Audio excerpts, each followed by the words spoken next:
hii vipingo, hii Kilifi ni mahali ya kuleta waegezaji. Wakati huo wengine hawakutuamini, lakini leo tumefika hapa Kilifi na waegezaji wengi. Sasa hapa vipingo tutaibadilisha iwe special economic zone. Nyie mnanielewa? Hapa vipingo sasa kumepatikana ekari 2,000. Tumeanzisha leo kujenga special economic zone hapa REA vipingo.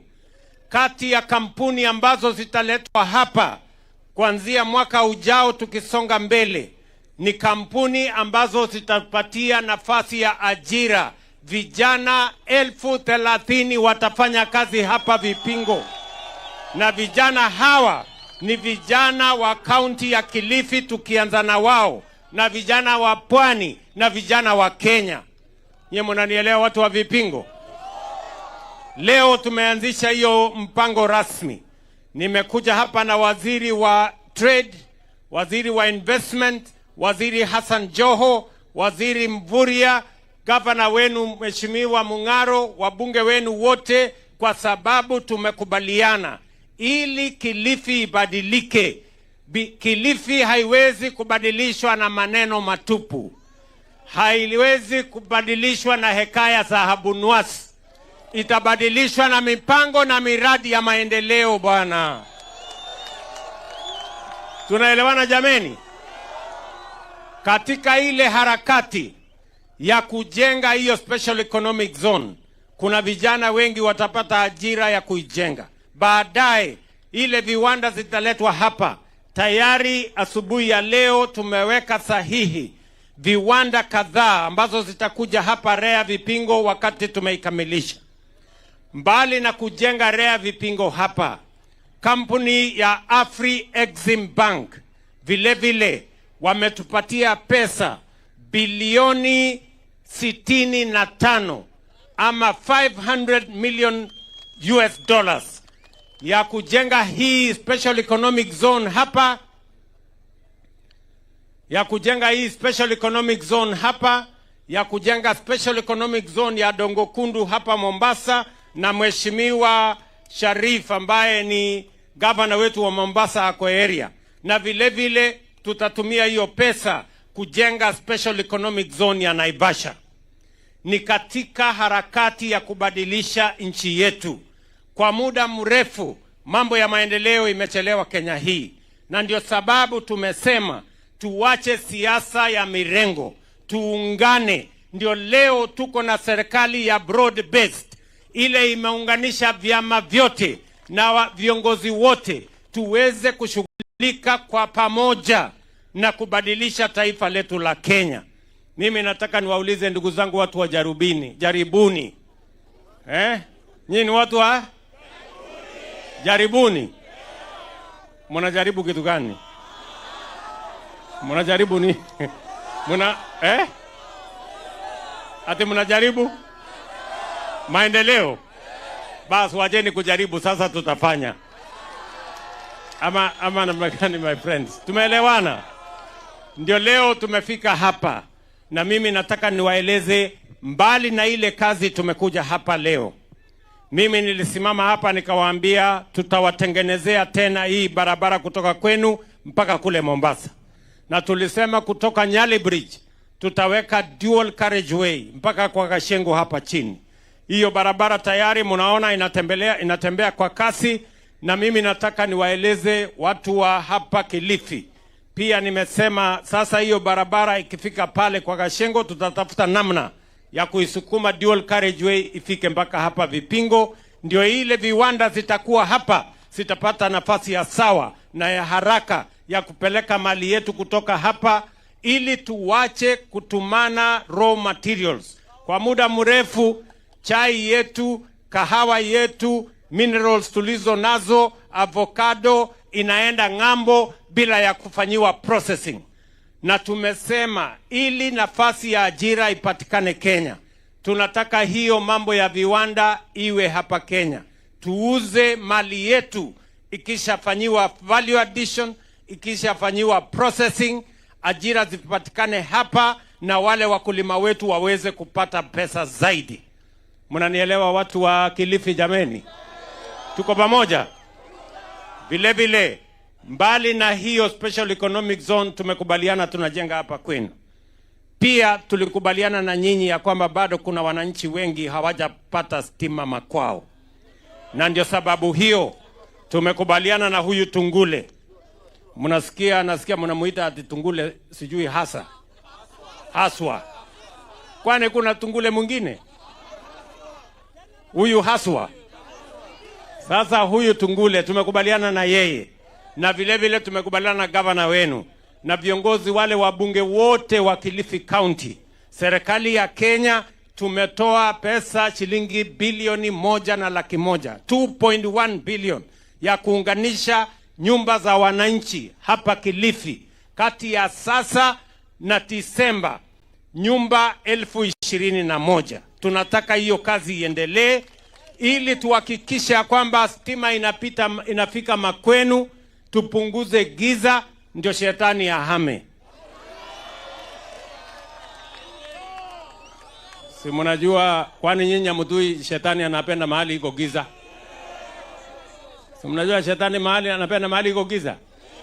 Si tuweke mwangaza ndio shetani ahame? Ama namna gani? Ndio tumekubaliana na hawa wabunge wenu. Vile vile mimi niliwaeleza ya kwamba tutapanga pia nafasi za ajira. Mbali na ile kupanga ajira hapa special economic zone ya Vipingo. Vile vile katika program yetu ya housing hapa Kilifi County, kwa sasa serikali ya Kenya tumetoa shilingi bilioni 18 ya mambo ya affordable housing ya Kilifi County.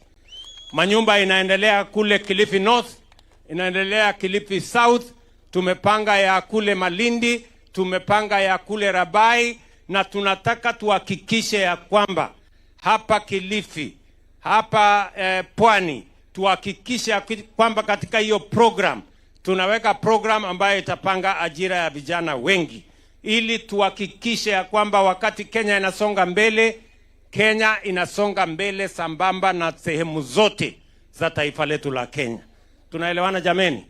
Na katika hiyo mpango vile vile tumesema tutawajengea hostels karibu 6,000 ya vijana wa hapa, wale wa university, wale wa TVET, wale wa KMTC, pia tutajenga hostels. Vile vile tutajenga masoko. Masoko ile tunajenga hii Kilifi ni masoko 9 kwa sasa. Tunatafuta mahali ya kujenga soko ingine 4. Tumetoa pesa tayari shilingi milioni 800 ya kujenga masoko hapa Kilifi, na tayari soko 5 inaendelea, ingine 4 tumetengeneza kandarasi, kwa sababu tunataka wakulima wetu wapate mahali ya kuuza mazao yao, isiharibike, kuwe na cold room, kuwe na storage, kuwe na processing, ndio tuhakikisha kwamba mapato inapatikana na tuko na chakula ya kutosha. Watu wa Kilifi tunaelewana jameni, ndugu zangu? Tumekubaliana? Mnasema tutembee pamoja? Na ndio mumeona tumesema hatutaki siasa ya fitina. Hatutaki panganga na porojo. Tunataka kila kiongozi kutoka MCAs wetu, wabunge wetu, magavana, wale mawaziri na sisi wote tufanye kazi ya kusukuma mambo ya maendeleo mbele. Hawa wananchi ni watu wako na akili. Pale mbele kutakuwa na uchaguzi na watachagua viongozi wenye matendo yao inaonekana. Wale wa kuongea tu porojo mingi na siasa ya bure, si mtawazamisha? Si wataenda nyumbani? Ama namna gani? Vile vile tumekwisha kubaliana ile mambo ya ardhi ya Pwani. Tulikubaliana ya kwamba mambo ya mashamba hapa Pwani tayari tumeweka pesa ya kutosha kununua mashamba kutoka wale absentee landlords, na hawa mawaziri wanajua, hawa magavana wetu wanajua, ndio tunataka tuende mbele safari hiyo. Mwisho nimefika hapa kwa hii barabara yenu. Hii barabara ilikuwa mtihani mkubwa, si ni kweli? Lakini uzuri kwa ushirikiano wa wale waegezaji wenu wa hapa, county government yetu ya Kilifi, wizara yetu ya madini ikiongozwa na Hassan Joho, na wizara yetu ya barabara. Sasa hii barabara yenu inatengenezwa, na mimi nataka niwaeleze wale wote, hii barabara tukifikisha mahali tunafikisha, mpaka tuisukume, mpaka tuhakikisha kwamba hapa tunaondoa vumbi, wananchi waweze kutembea kwa barabara ya sawasawa, turahisishe usafiri, tuhakikisha kwamba tunazalisha uchumi, wafanyabiashara waweze kufikisha mazao yao sokoni, na Kenya iweze kusonga mbele. Tumekubaliana jameni? Jaribuni, tumekubaliana? Vile vile maneno ya matibabu, mimi nataka niwaeleze ndugu zangu watu wa hapa Kilifi, maneno ya matibabu, katiba ya Kenya inasema matibabu sio starehe ya wale wenye wako na uwezo ama matajiri. Matibabu ni haki ya kila Mkenya, na ndio sababu hiyo tumeweka pesa ya serikali. Mwaka huu tumeweka shilingi bilioni 21 kuhakikisha kwamba hospitali kama hii, naona pale, hiyo hospitali tunataka mwananchi aende kwa hiyo hospitali outpatient, atibiwe, aone daktari, apatiwe dawa, kama ni sindano adungwe, na aende nyumbani bila ya kulizwa pesa yoyote. Nyie mnanielewa? Mnanielewa watu wa Kilifi? Na kama kuna daktari kwa hiyo hospitali ambaye anauliza watu wa Kilifi pesa, huyo daktari ni lazima ashikwe, apelekwe kotini, kwa sababu hapa hizi hospitali zetu zote tumesema hospitali ni mahali ambapo kila mwananchi wa Kenya anapaswa kwenda pale apate dawa, apate kushughulikiwa, na aende nyumbani asiulizwe pesa yoyote, kwa sababu serikali ya Kenya tumeweka pesa katika mpango wa kuhakikisha kwamba kila mwananchi anatibiwa, na tutashirikiana na county government ya Mheshimiwa Mung'aro. Tunaelewana? Nyinyi mmenisikia watu wa hapa Kilifi? Ama mnataka nirudie? Mmenielewa vizuri? Mmenielewa vizuri? Ndio tunataka tuendelee pamoja katika sera hiyo na katika mpango hiyo, ndio Kenya iweze kubadilika. Mimi nataka niseme asante sana kwa kunikaribisha hapa Jaribuni. Mimi nimefurahi kufika Pwani, na mimi nawauliza ndugu zangu watu wa Jaribuni na Kilifi, mmekubali tushirikiane tupeleke maendeleo mbele? Munasema tuwache mirengo, tuwache ukabila, tuwache chuki, tuwache migawanyiko, tuungane ndio maendeleo iende mbele. Niungane na Tungule, niungane na Mung'aro, na Hassan Joho hapa, na Mvurya, na hawa MCS. Mimi nataka niwaulize, wenye kuamua nani atakuwa nini, ni nyinyi ama wale wanatuimbia barabarani? Ni nyinyi ama ni wale? Si nyinyi ndio mtaamua? Si mtaamua ya MCA na ya mbunge, mtaamua na ya gavana, mtaamua na ya rais, mtaamua? Na watu wa Kilifi mnasemaje? Ati mnasemaje? Ati mnasemaje? Ati mnasemaje? Wacha nimuite gavana wetu